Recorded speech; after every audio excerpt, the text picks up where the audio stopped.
My name is Nathaniel Pawlowski from Canada.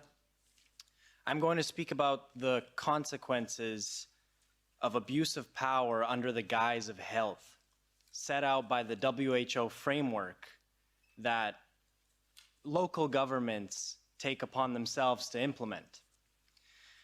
I'm the son of Pastor Arthur Pawlowski, who you will hear in just a minute. I am here today in desperation, a cry for help. I would like to stand here and tell you all the things about freedom and democracy that I like, but I no longer know those things. They have been taken away from us Canadians. Canada has fallen.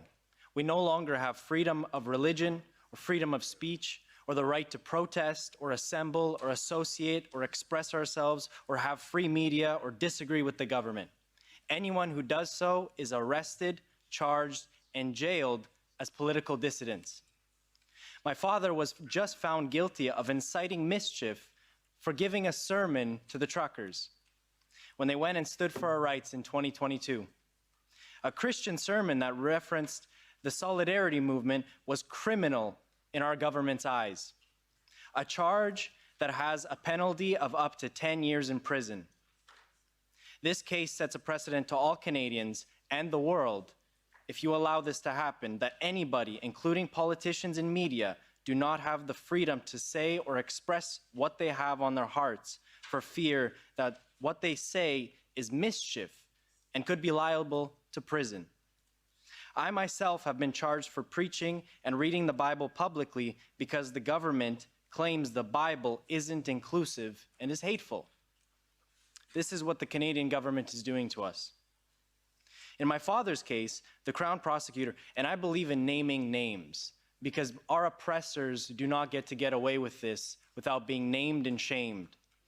So the Crown prosecutor, Stephen Johnston, and Judge Gordon Crink claimed that when Pastor Arthur, my father, referenced the solidarity movement in his 19-minute sermon, it was an act of mischief against the government. The very solidarity movement that this parliament reveres and has placards about all over the building. The peaceful movement that broke the Iron Curtain and repelled the communist hold on Europe. The movement the Canadian government condemns and says is unacceptable.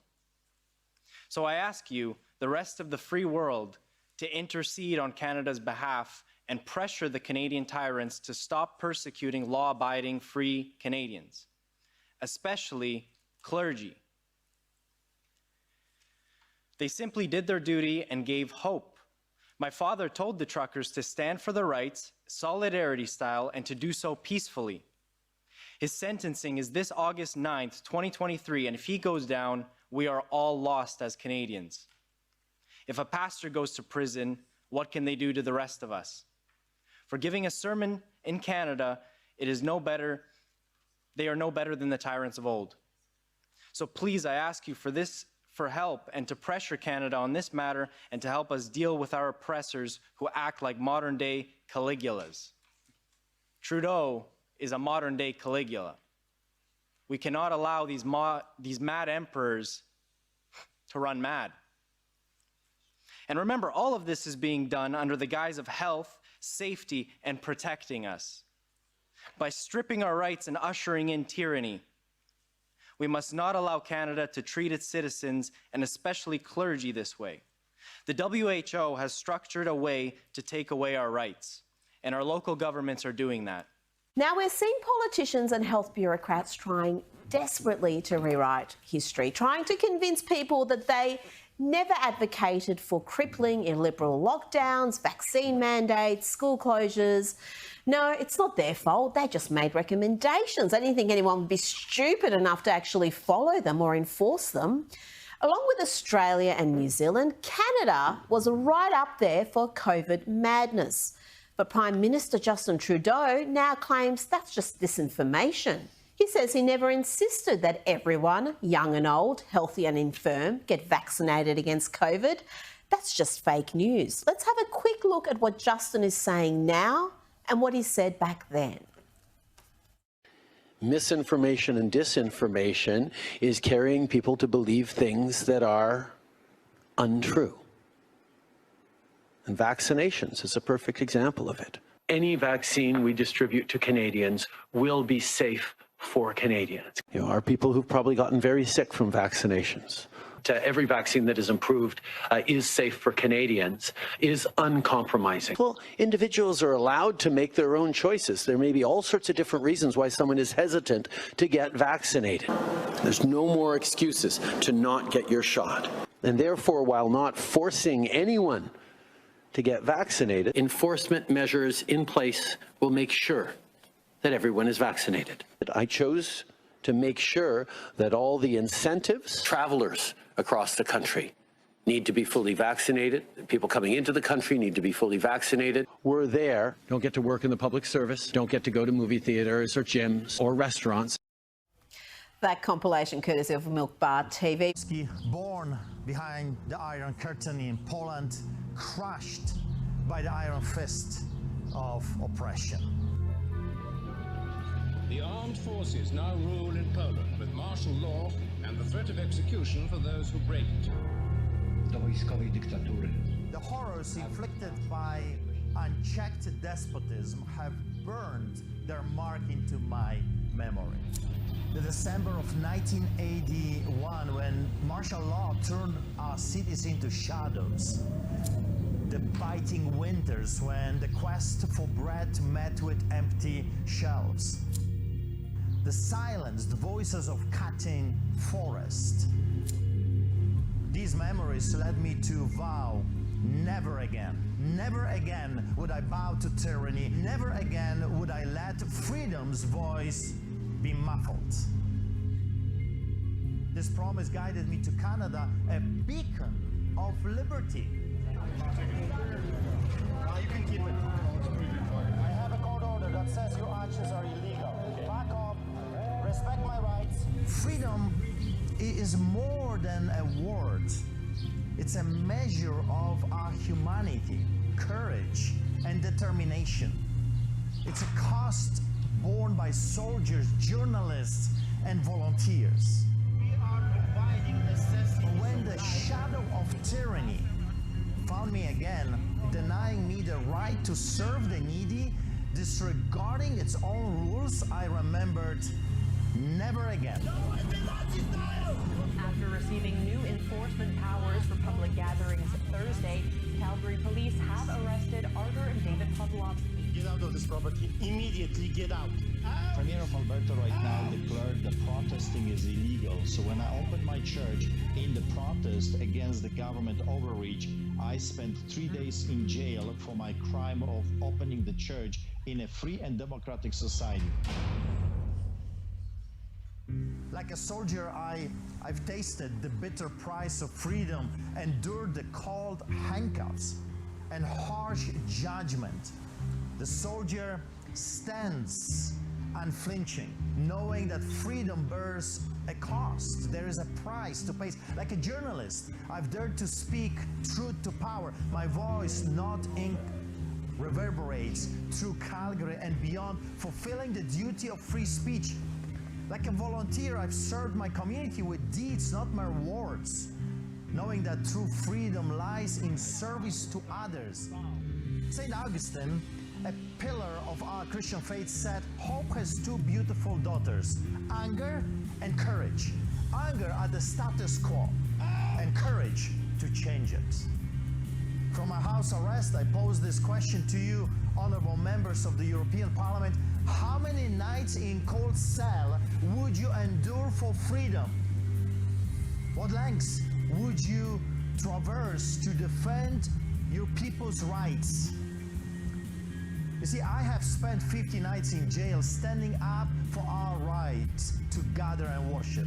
It's time to rise, to say never again, to face the lingering shadows of the 20th century, to challenge the injustice of today. It's in your best interest for people like me to survive. Because when we go down, be sure of it, you will be next. Holy fuck, man. What are you doing? Fucking pointing guns at people. What the fuck is wrong with you? Sorry, guys. We're sorry again. Sorry. Guys, you know you're on the wrong side of history, right? This is not right. You got a guy with a gun back there, man. pointing it. Like, what is going on? The people are watching, guys, by the millions right now. They're watching this. Kevin's out of jail, guys. Kevin's out of jail. What do we do? We're the good guys. What do we do? What do we do? The most peaceful protest in the history of the world, guys. Hey, you don't have to hit him like that.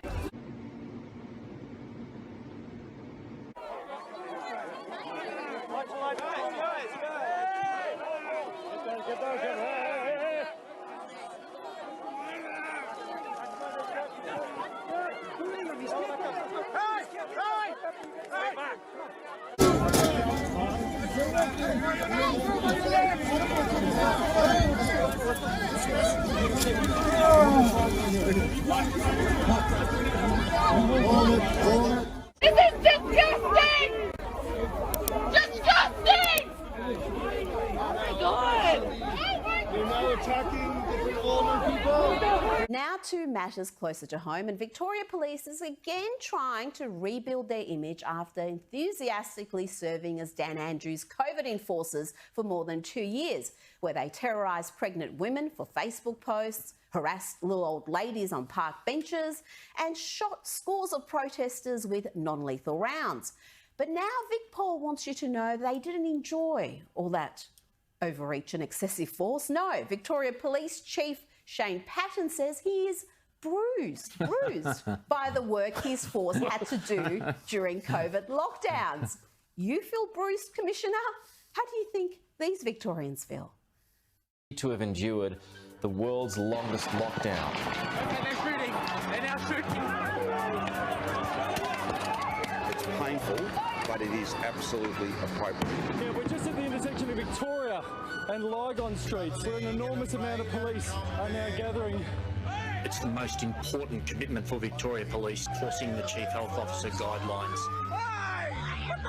Hopefully flatten that curve. Well, Victoria Police will take whatever steps they need to take. Protests don't work. Protests are not smart. They're not lawful.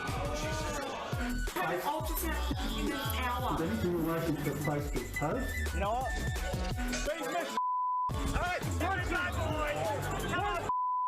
what? It's illegal. All of it can be avoided if people don't protest.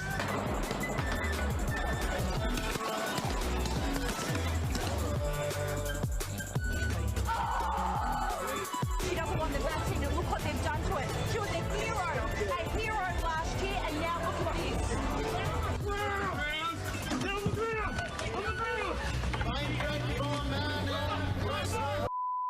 Get off of me! For a mask, for not having a mask, look, that's ridiculous. She doesn't have a mask. Are you serious?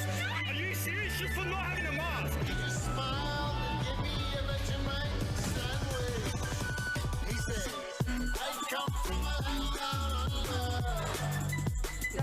Media is being prevented from showing aerial pictures of the Melbourne protests and riots. For what purpose? You don't expect our working environment. The only reason that protests are illegal is because Daniel Andrews made it so. And that compilation, courtesy of Milk Bar TV.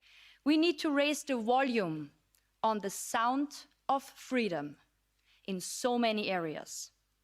I want to end my speech with the invitation to every person out there to watch out for a film that is based on a true story with this exact title, The Sound of Freedom, that has its premiere today on July 4th. And please save the date. We warmly invite people from all over Europe and from throughout the world to come to our Europe for Trust and Freedom rally to the city of Vienna in Austria on October 1st, 2023.